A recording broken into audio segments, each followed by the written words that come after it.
Thank you very much. Good morning, everybody. Delighted to be here in such a distinguished panel.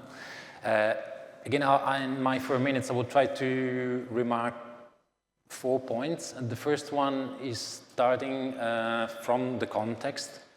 I think that we are experiencing, and we have experienced, that the geopolitical instability is creating a very huge impact in the energy system, and then in terms of security of supply, and then in terms of competitiveness of energy and competitiveness of our country. And what we see is that when we have this kind of complexity and instability, the system should call for cooperation. We mentioned, everybody mentioned this before, but the reality, and this is what we saw, is that if this cooperation is not prepared, in the emergency situation, every country will look for his own security. And here comes the second point I wanted to mention, that is the role of infrastructures, because the way to prepare this long-term stable cooperation is through infrastructure. Infrastructures take time. We mentioned, of course, I'm in the gas infrastructures, and they are complex, they are very capital intensive, they have geopolitical complexities, but this is something that has to be prepared. I think that it is true, has been said, that public and private sector have to work together. I think European Commission here have an important role in order to de-risk the development phase of the project, but in the end, the market will decide, the private sector will take his own risk, and the market will match demand and supply and feasibility of each project. But the public, and in my case, European Commission has a role in order to de-risk the initial phase. The third point, I will tackle a little bit the point of energy transition from another perspective. I think we have experience. I mean, I'm perceiving that the approach to the energy transition is changing.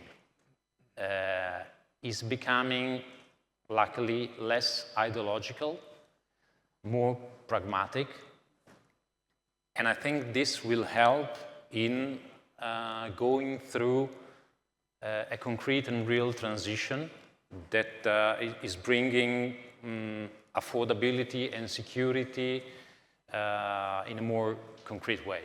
What we were facing before was an ambitious target. I fully share the previous point.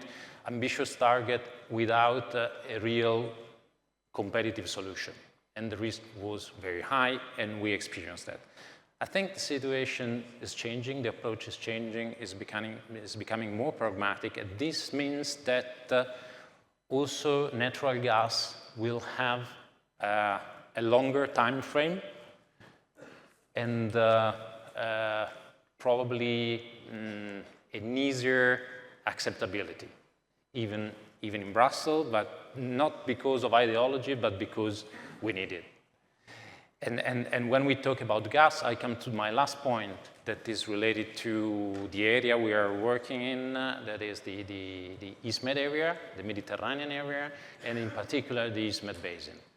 I think that when we talk about security of supply and energy, East Med area is a huge opportunity for security and stability for Europe and for the Mediterranean area. It's the biggest area of discovered resources, it's the closest, so also in terms of efficiency of transport and competitiveness of pricing, hopefully, is an important, great important area.